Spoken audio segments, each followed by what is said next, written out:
둥둥 수요 특강 달을 가리키다. 매주 수요일 코너입니다. 달을 가리키다. 종교에 잠든 가치에 대해 생각해보는 시간인데요. 5월 가정의 달 잘 보내고 계신가요? 행복한 가정을 이루기 위해서는 무엇보다 부부 관계가 좋아야겠죠. 이번 주 토요일은 부부의 날이기도 한데요. 오늘은 행복한 가족 이사장이신 권도갑 교무님과 함께 행복한 가정, 좋은 부부관계를 맺기 위한 방법에 대해 배워보겠습니다. 금산 권도갑 교무님을 만나보겠습니다. 교무님 안녕하세요. 네, 반갑습니다. 예, 반갑습니다. 자, 오랜만에 저희 청취자분들께 인사부터 좀 해주실까요? 네, 청취자 여러분 반갑습니다. 가정의 달 올해 모두 건강하시고 가정에 행복이 가득한 모습 그립니다. 네. 자, 5월은 가정의 달입니다. 교무님께서는 행복한 가족 이사장을 맡고 계시고 또 정기적으로 행복 가족 캠프를 열고 계신 것으로 알고 있는데요. 네. 현재 활동 사항에 대해 소개를 좀 해주시죠.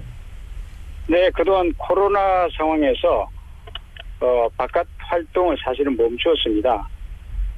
하지만 우리 내면을 다지고 성찰하는 귀한 시간들을 가졌죠. 기존 회원들이 줌이나 카톡으로 계속 공부하였고요. 이제 점점 상황이 회복되고 있으니 여건이 되는 대로 소규모 그룹이나마 작은 캠프를 수시로 진행할 계획입니다. 예. 그 100회가 넘게 진행된 네. 참 나름대로 좀 전통적인 그런 캠프인데 이 코로나 상황에서 잠시 멈추고 있군요. 네네. 예. 그렇죠. 하루빨리 다시 재개되기를 바랍니다. 네. 자, 교무님께서는 그동안 참 많은 가정들을 만나 오셨죠. 뭐 네네. 사연이야 다양하겠지만 가정이 화목하지 못한 주된 이유는 무엇이던가요? 행복한 가족 캠프로는 정식으로 16년 동안 매달 빠지지 않고 154회를 실시했습니다. 4천여 명의 가족들이 우리 캠프에 참석해서 서로 화합하는 아름다운 모습을 보여줬죠. 우리 사회의 가정이 화목하지 못한 이유는 딱 한 가지입니다. 그것은 서로 간의 갈등이 찾아왔을 때 그 원인을 자기 안에서 찾아야 하는데 거의 대부분 상대를 원망하며 탓하고 있습니다. 그럼 문제가 해결되지 않죠. 네. 그러니까 나 자신 때문인데 상대방 탓을 하면 네. 그 관계가 좋아질 수가 없다라는 말씀이군요. 그렇습니다. 네. 그리고 역시 가정의 중심이 되는 것은 역시 그 부부 관계가 아닐까 하는 생각이 드는데요. 부부 간에 좀 잘 지낼 수 있는 방법이 있겠습니까? 네. 가와 만사성이란 고사성어가 있죠. 가정의 중심인 부부가 서로 화합하면 모든 일들이 잘 이루어진다는 옛 선인들의 이야기입니다. 이 말씀은 틀림이 없습니다. 부부가 화합하면 이것이 부모에게 효가 되죠. 자녀들이 건강하게 성장합니다. 대단히 중요합니다. 가정이 행복하면 자연히 부부가 바깥에서 하는 일이 잘 풀려갑니다. 또한 가족이 하는 사업이나 일들이 아주 순조롭게 열려갑니다. 이것이 너무 중요한데 수많은 사람들이 가정을 소홀히 하고 바깥 일에 정신이 없습니다. 그러면 가족들이 행복해하지 않고 보이지 않는 스트레스가 점점 쌓여가지죠. 사람들이 마음이 힘들고 스트레스가 쌓이면 하는 일들이 잘 될 수가 없죠. 예를 들면 음식점을 하는 사람이 행복하지 않으면 음식 맛이 살아나지 않습니다.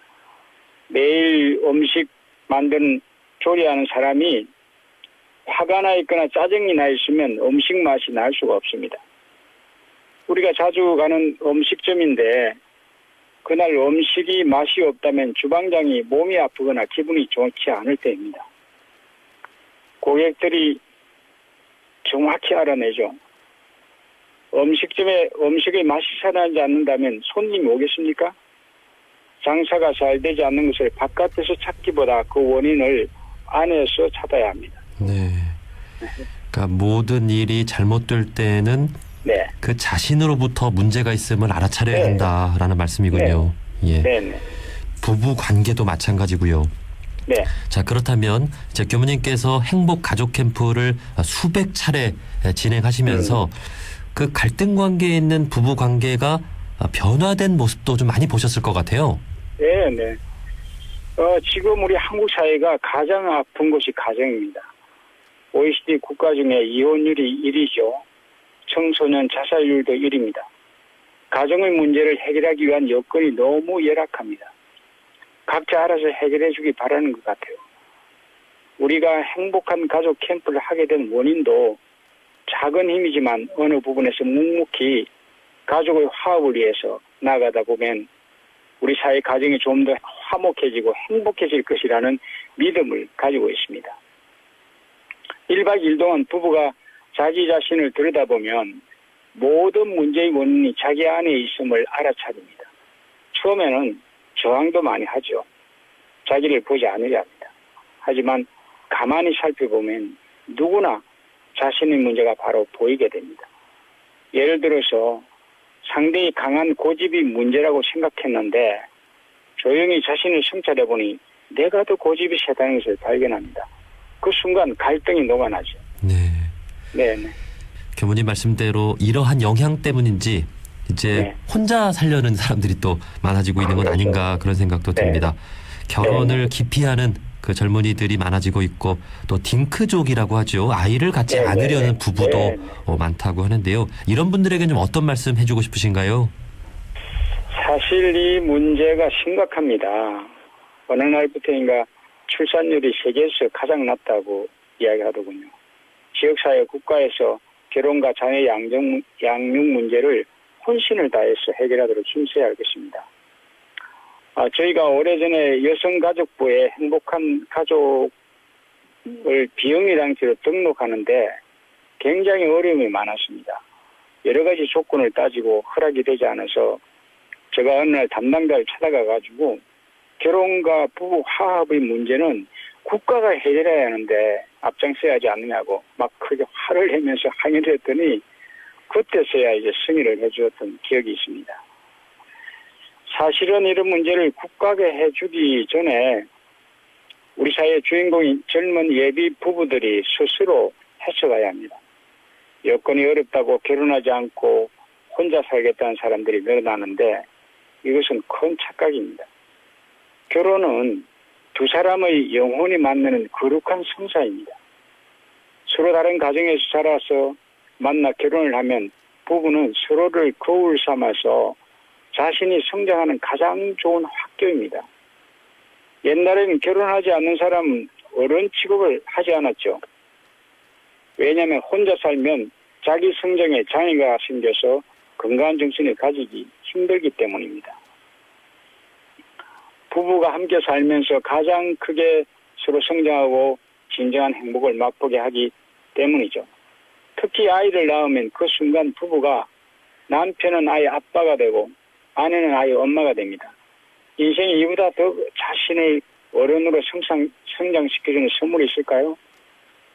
세상을 보는 눈이 달라지고 부부간에 더 깊은 애정을 느끼게 해주는 것이 한 생명을 양육할 때입니다. 헌신하고 기쁘게 희생함으로써 얻는 보람과 기쁨을 누리게 될 것입니다. 이것은 돈으로 살 수 없는 금쪽같이 귀한 경험이죠. 예. 저는 결혼을 하지 않는 젊은이들에게 결혼하여 가정을 이루는 좋은 점들을 많이 이야기해주고 있습니다. 우리 사회에 결혼을 외면하는 사람들을 보면 거의 대부분 부모님들이 화목하지 못한 것을 보고 결혼에 대한 신망을 많이 하고 있습니다. 또한 주위 인연들 중에 부부간에 어려움이 많아서 이혼을 생각하는 사람이나 이미 이혼한 부부들이 결혼의 어려움을 호소하는 이야기에 귀를 기울이는 경우가 참 많죠. 이런 경우 결혼에 대한 두려움이 생깁니다. 결혼을 하면 얼마나 행복한가, 얼마나 좋은 경험을 가져다 준가 하는 이야기도 자주 경청해서 좋은 가정을 가지는 멋지고 아름다운 설계도를 꾸며보면 아마 유익할 것입니다. 네. 그러니까 행복하게 살아가는 부부들보다 좀 이렇게 다투고 갈등하는 부부들 이야기를 더 많이 듣는 편이죠. 또 매체들도 그런 이야기들도 많이 하다 보니까 그런 것 같은데 사실은 행복하게 살아가는 부부들도 얼마나 많겠습니까? 많죠. 다 우리 네. 마음에 달려 있는 일이고요. 네. 예. 자, 제 교무님께서는 행복한 가정을 이루도록 도와주는 또 행복 가족 캠프를 오랫동안 이끌어 오셨고 또 많은 분들에게 그런 마음 공부 상담도 해주고 계시는데요. 네. 좀 어떤 분들이 좀 이 캠프 참여하면 좋고 또 어떻게 참여할 수 있는지도 소개를 좀 해주신다면요. 네네. 어떤 분들이 참여하면 좋은가 이렇게 이제 물으시는데 가정을 가진 분들이 그냥 아무 문제 없이 살고 있다고는 하지만 보이지 않는 아픔이 조금씩 쌓여서 어느 날 이혼을 결심하는 경우가 대단히 많습니다. 결혼한 분들은 누구나 참석해서 기꺼이 자신을 되돌아가고 보이지 않는 갈등을 하고 있지 않는지를 살펴보아야 합니다. 우리가 자동차를 한번 구입하면 그냥 계속 사용하나요? 수시로 정비를 하며 관리하죠. 결혼 생활도 저는 마찬가지라고 생각합니다. 이처럼 부부 생활도 한 번씩 점검을 해야 되는데 대부분 바쁘다는 이유로 지내다가 문제가 심각하게 생겨 나서야 저희 캠프에 찾아오는 경우가 많죠. 우리 몸도 자주 건강 진단을 받는 것처럼 부부 생활도 스스로 돌아볼 수 있는 기회를 자주 가져야 한다고 생각합니다. 지금은 준비 중에 있습니다만 여건이 좀 더 형성되면 캠프를 다시 열 예정입니다. 저희 다음 카페에 누가 나를 괴롭히는가에서 공고가 올라갑니다. 캠프가 아니라도 평소에 이 카페를 찾아오셔서 사람이 만나서 사는 모습을 살펴보길 바랍니다. 그러면 부부 생활에 재미있는 도움을 받게 될 것입니다. 예. 수많은 사람들의 체험담이 올라와 있어서 언제든지 참고할 수 있습니다. 제 행복한 가족이라는 네. 곳에서 운영하는 카페군요. 네네. 예. 누가 나를 괴롭히는가 다음 카페입니다. 예, 누가 나를 괴롭히는가. 네. 그 부부 관계를 잘 맺기 위한 여러 그 네. 경험담들이 담겨 있다고 하니까 참고하면 좋겠습니다. 예. 네. 자, 마지막으로 이제 가정의 달, 이제 벌써 그 중반을 넘어가고 있습니다. 가정의 달 이제 반 정도 남았는데 어떤 마음으로 좀 보내면 좋을지, 어떻게 좀 네. 가정에 공을 들이면 좋을지 마지막으로 한 말씀 해주시죠. 네네. 가정이 화합하면 모든 일이 성공한다는 말씀이 있습니다. 부부가 만나서 신뢰하고 사랑하면 온전한 항아리를 빕니다. 그 속에서 아이들이 잘 자라고 가족이 건강하며 하는 일들이 풍요롭게 열리죠. 이것이 가장 큰 인생의 성공입니다. 그런데 화합이 깨어져서 금이 간 항아리가 된다면 바깥에서 부지런히 채워도 목이 새어버리고 항상 가정의 기운이 냉랭하죠. 아이들이 자주 아프고 어려운 일들이 생겨서 가족들 힘들게 할 것입니다. 행복한 가정을 위해서는 결혼에 대한 생각을 바꿔야 합니다. 일반적으로 좋은 남편 또는 좋은 아내를 만나서 잘 사는 것이 결혼이라고 생각하고 있습니다. 이건 큰 착각입니다.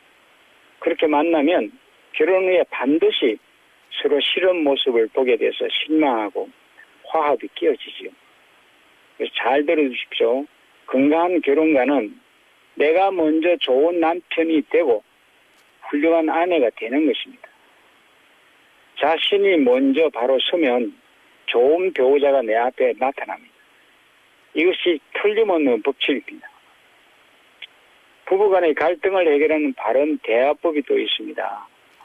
일반적으로 대화가 싸움이 되는 경우가 있죠. 이럴 때 언제나 내가 옳고 상대가 틀리다는 생각을 하고 있기 때문입니다. 이럴 때 오히려 당신이 옳고 상대를 향해서 당신이 옳고 내가 틀리다고 말해야 합니다. 화가 나고 속상한 것이 있을 때 이것이 나의 문제 때문이라고 말해보십시오. 그러면 상대도 자기를 돌아보게 되어서 서로 깊은 신뢰가 형성됩니다. 잊지 마십시오. 당신이 옳고 내가 틀리다. 사랑은 상대에게 주는 것으로 행복합니다. 사랑과 인정을 받기만을 바라면 그 순간 심리적인 거지가 되죠. 부부는 기대의 대상이 아니고 사랑의 대상이라고 합니다. 잊지 마십시오. 부부간의 진정한 신뢰와 사랑은 주는 데 있습니다. 5월 한 달만이라도 사랑을 바라지 않고 주는 것으로 행복하게 사십시오. 사랑을 받으려고만 하지 말고 네. 주려고 해라. 예. 네. 그리고 어떤 문제가 생겼을 때 당신 때문이 아니다. 나 때문이다. 예, 아. 내가 문제다. 예, 이렇게. 내가 문제다. 내가 바뀌면 모든 것을 바꿔나갈 수 있다라고 하는 오케이. 큰 깨우침을 우리 교무님께서 해주셨습니다. 네. 자, 여기까지 말씀 듣겠습니다. 행복한 네. 가족 이사장 금산 권도갑 교무님이었습니다. 교무님 오늘 말씀 고맙습니다. 네.